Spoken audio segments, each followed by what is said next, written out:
Hi, I'm Tim Roble, and welcome to another episode of Adventure Athlete. Today I'm going to do a tour around my self-built expedition truck, Oscar Mike.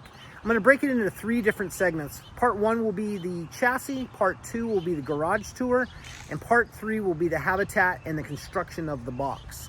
So we'll get started. This is a 1999 Stewart & Stevenson 1089 Wrecker.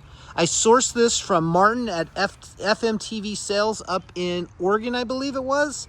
I never met the guy, but I wanted a wrecker because it was the longest wheelbase, and depending on where you look, it's either a 5-ton or an 8.5-ton, and I kind of believe this to be an 8.5-ton truck. I had him strip off all of the boom and all of the winches, relocate a radiator, and get it set up so I could actually build it out. And the price I paid for this truck was $35,000, and that included him stripping everything off. That was their asking price. They had to buy another wrecker to strip all the other wrecker stuff off of it. But it's what I wanted, and I selected that because of the weight rating, the wheelbase, and the frame. The frame on this truck is different than a lot of the other ones. It's doubled up with a big plate of 3/8 steel, and that made me for a nice way just to bolt the box to the frame. You can see I got those little tabs in there, and I used A60 construction bolts for that 1-inch. And so far it's been 5 years of off-roading this truck and using the truck. I've had no problems with cracking, anything coming apart, no leaks. That worked out really well, and I'm super stoked to have chosen the 1089 Wrecker. If you pay close attention, you notice that the rims are the Hutchinson double beadlock, but they're an aluminum version that never came on this truck. These came off of a Cayman MRAP, and these studs look a little weird. Everyone's like, oh, you need more threads protruding, but if you notice, the bolt does not have any more threads to go. It's basically 2 threads through the locking device, and it's worked out good. I've had no problems with that, and I'll show you a nut inside.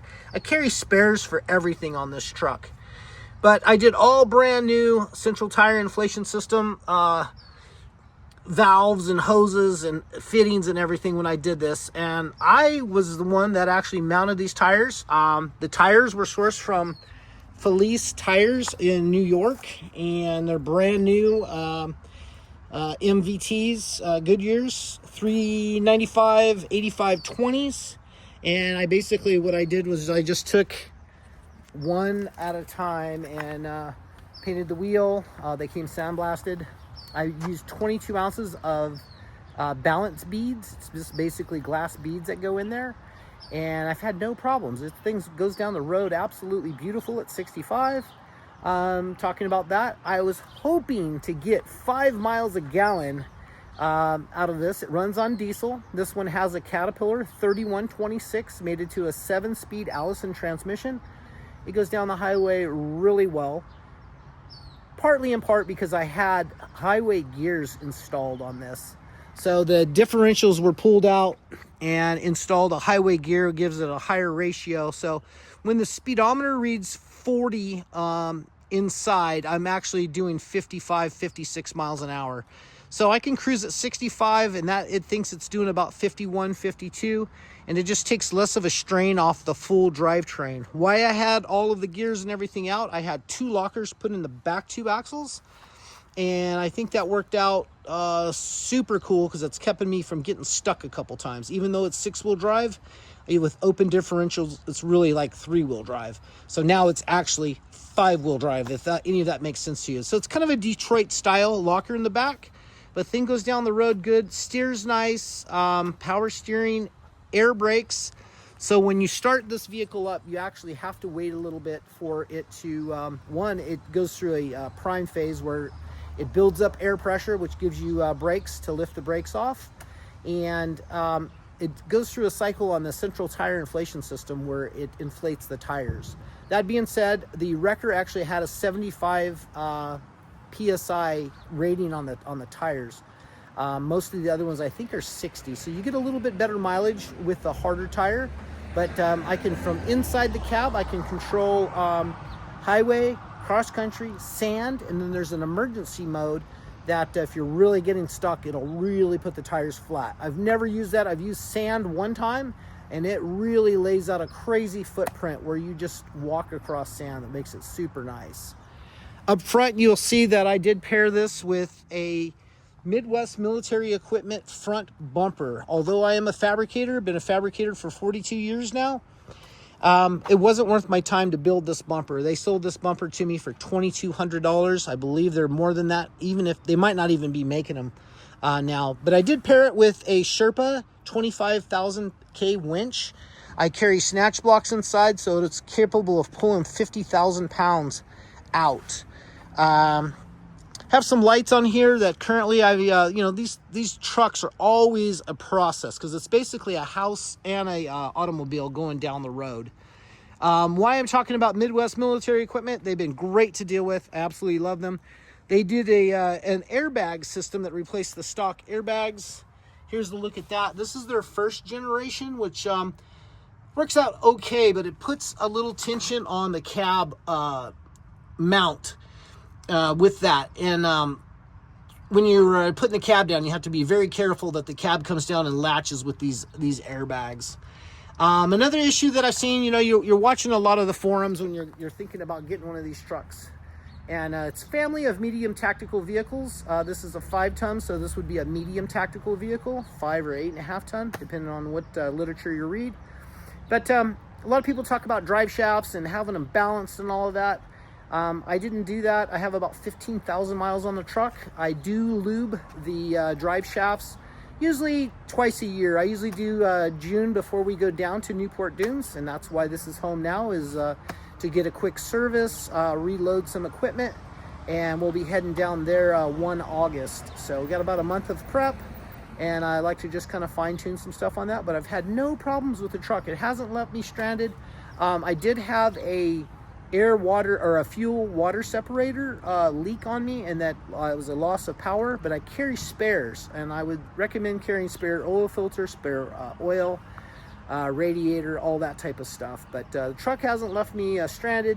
It's been a really solid deal, and as I'm running into hoses now that are starting to crack and look suspect, I pull one off at a time, and I go down to the hydraulic shop and they make me a new one, usually the same day, usually why I wait.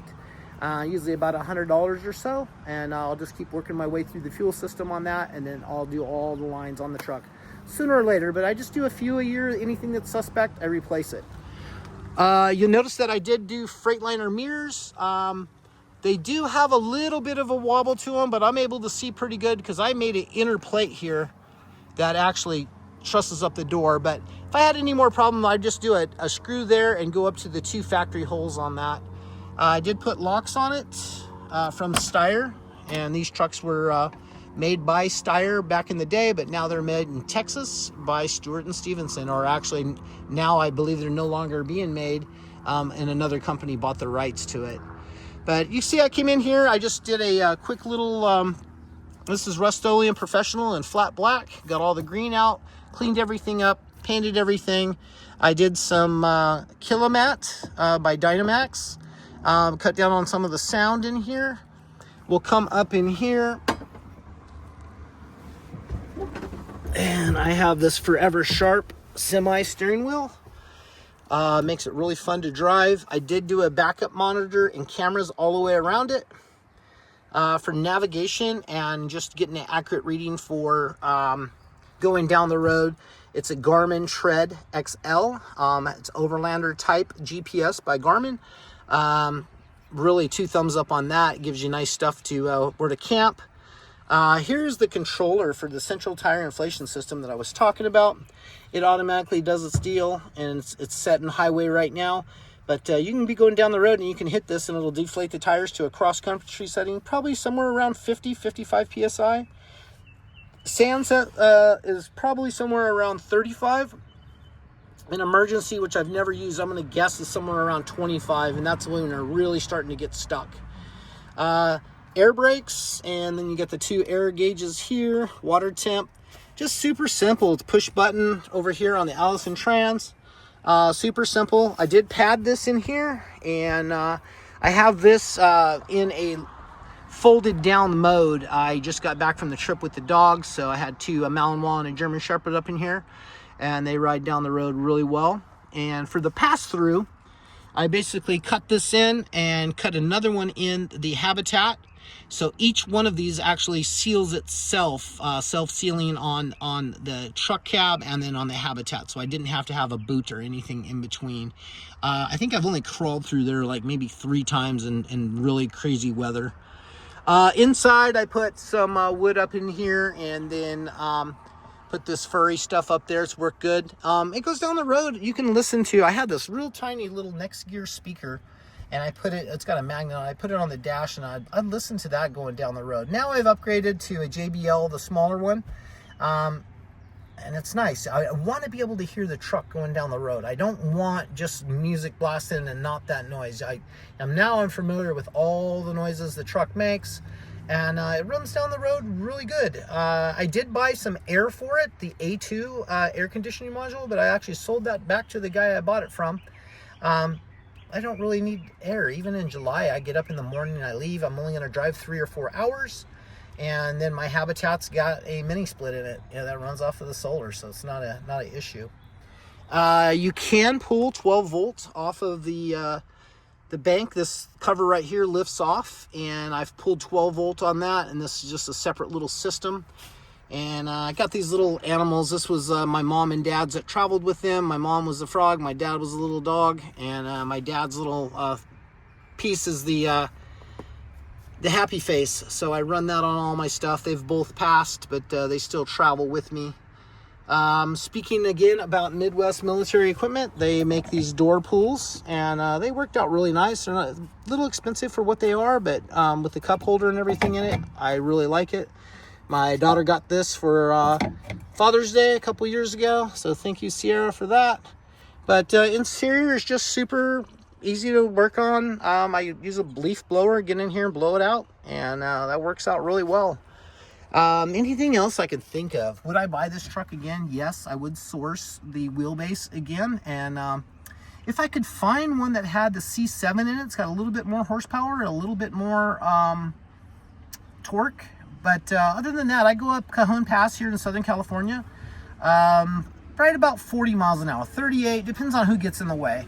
But if I can get a good run at it, I can stay at 40 all the way to the top, and then you get to the top, you back out of it. And, on a trip like that where you have a big pass, I get about 9 miles a gallon, depending on how far I'm going. When I'm in Arizona, I can definitely roll flat, little ups and downs. I get 10, things comfortable to drive, the cabs, air ride. You're kind of looking semi-trucks, eye to eye. The vision out of this thing, although my window's dirty, the cat's been jumping up on the roof, but the vision out of this cab is amazing. If you're wanting to see, I went through Joshua Tree in it, and man, it's just like you're up, and it's a panoramic view. You can see well out of it. The mirrors work really well, and man, I got nothing bad to say about these things. Maybe the electrical you got to work with. Like both of my military vehicles have had a little bit of electrical that I had to work through and find some things. Humvee, I ran some separate stuff for the blinkers, and I did that same thing with this because had some issues with blinkers right off the bat. And that kept me from going to Overland Expo. I think that was like 4 years ago. I think it was 5 years ago, one of the first ones. And it was super disappointing and frustrating, but I learned something, and you're going to learn something every day when you work on these things. A lot of stuff is available on Steel Soldiers. Do an internet search. A lot of the parts are available at Napa, so there's nothing weird about that. eBay has got a ton of parts. These trucks share about 97% of the same parts across the family, and I think there's 19 versions of this truck. So they came with a 3116, 3126, and then a C7. If you can grab a C7, that would be the newer trucks. That would be super cool. But I'm happy with this. If this motor ever went out, I don't think I'm going to high mileage it at all.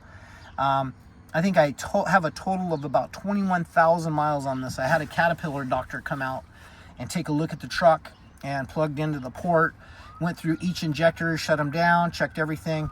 And truck is running tip-top shape, but the truck looks like had about 5,300 miles on it when I got it.